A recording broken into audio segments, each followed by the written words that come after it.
నియోజకవర్గం 13వ డివిజన్లో Telugu Desam party, Janasena, Bharatiya Janata party నాయకులు, కార్యకర్తలు, అభిమానులు అందరి ఆధ్వర్యంలో ఇంటింటికి ప్రచారం ప్రారంభించడం జరిగింది.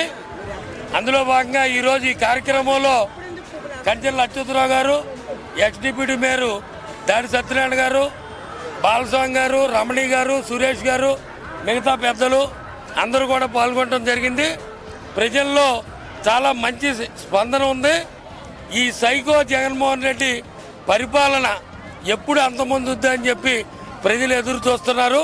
చంద్రబాబు నాయుడు గారు, పవన్ కళ్యాణ్ గారి నాయకత్వంలో 50 సంవత్సరాలకే వృద్ధాప్య పెన్షన్, వృద్ధాప్య పెన్షన్ ఇంటి వద్దకే 1వ తేదీన 4000, అలాగే దివ్యాంగులకు 6000, 100% హ్యాండిక్యాప్డ్ ఉంటే 15,000, భారతదేశంలో ఎక్కడా లేని విధంగా 25 లక్షల ఆరోగ్య బీమా డిజిటల్ కార్డు ఇవ్వడం జరుగుతుంది.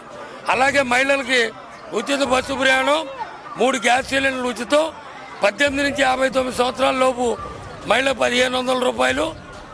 అలాగే తల్లికి వందనం పేరుతో ఎంతమంది పిల్లలు ఉంటే అంతమందికి ప్రతి ఒక్కరికి 15,000 రూపాయలు. ఇలాగ అనేక రకాల పథకాలు ప్రవేశపెడతాం జరిగింది. అవన్నీ కూడా ప్రజల్లోకి తీసుకెళ్ళడానికి ఈరోజు ఇంటింటికి ప్రచార కార్యక్రమం నిర్వహించడం జరుగుతుంది. ఏదైనప్పటికీ కూడా ఎన్డీఏ కూటమి తప్పకుండా విజయం సాధించడం ఖాయం. అలాగే ఎంపీ అభ్యర్థి భరత్ గారు, పార్లమెంట్లో ఉన్నటువంటి 7 అభ్యర్థులను కూడా తప్పకుండా మంచి మెజార్టీతో ప్రజలు ఆశీర్వదించి గెలిపిస్తారని నేను కోరుకుంటున్నాను. కూటమి ఏదైతే ఉందో భారతీయ జనతా పార్టీ, అలాగే తెలుగుదేశం పార్టీ, అలాగే జనసేన పార్టీలు 3 ఒక కూటమి మీద పోటీ చేయడం జరుగుతుంది. మరి కూటమి అభ్యర్థులు ప్రతి నియోజకవర్గంలో కూడా ఏ సర్వే చూసుకున్నా కూడా కూటమి ఆల్రెడీ విజయం సాధించినట్టే. ఈరోజు జరుగుతున్నది మీరు ఒకసారి అబ్జర్వ్ చేయండి. ఇది విజయోత్సవ సభలా ఉంది.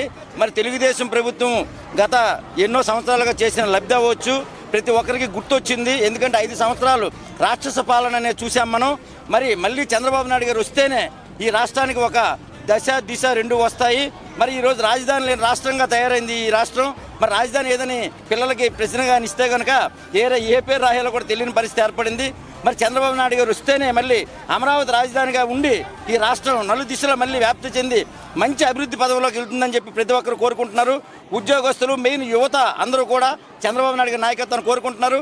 మరి ఈ నియోజకవర్గంలో గత 3 సార్లుగా మరి దిగ్విజయంగా మంచి మెజార్టీతో గెలిచిన వెలపూడి రామకృష్ణబాబు గారు ఈసారి మళ్ళీ అదే మెజార్టీతో ఇక్కడ గెలుస్తారు.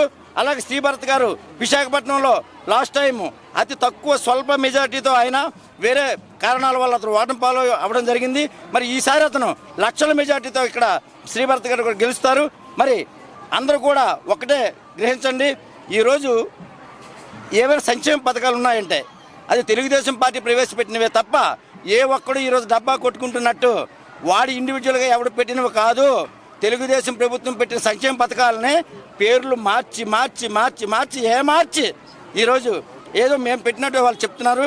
మరి కాబట్టి చంద్రబాబు నాయుడు గారు వస్తే ఎలా ఉంటుందనేది, సూపర్ 6 అనేది ఎంత సక్సెస్ అయిందో మీ అందరికీ తెలుసు. జై చంద్రబాబు. చూడండి, చాలా మందికి ఓట్లు కూడా గల్లంతు చేశారు. ఎక్కడ ఓటు వేస్తామంటే ఇంకో దగ్గర అంటారు, ఇంకో దగ్గర అంటున్నారు. అంటే మొట్టమొదటగానే భయం ఏర్పడింది. ఇక విశాఖపట్నం ప్రజలకు నేను తెలియజేసింది ఒకటే, నిన్న జగన్మోహన్ రెడ్డి గారు వచ్చి నేనేదో స్టీల్ ప్లాంట్ ప్రైవేట్గా ఆపానని చెప్తున్నారు, అది అబద్ధం. మరి ఆ రోజు నువ్వు స్టీల్ ప్లాంట్ గురించి మాట్లాడితేనే నాగిరెడ్డి గారిని గెలిపించడం జరిగింది. మరి 5 సంవత్సరాలు ఏం కాసావు? ఎందుకు స్టీల్ ప్లాంట్ ప్రైవేట్గా ఆపలేకపోయావు? ఈరోజు స్టీల్ ప్లాంట్ ప్రైవేటీకరణ మళ్ళీ ఆపుతానని చెప్పని కొత్త నినాదం తెస్తున్నావు. నువ్వు ఎన్ని నినాదాలు తెచ్చినా తెలుగుదేశం ప్రభుత్వం అలాగే ఈ విశాఖపట్నం క్లీన్ స్వీప్ చేస్తుంది. మరి మన చంద్రబాబు నాయుడు గారు రాష్ట్రంలో ఎట్టి పరిస్థితుల్లో 140 పైచిలకు సీట్లతో మెజారిటీతో గెలుస్తామని చెప్పి ఈ సమావేశం చేస్తారు.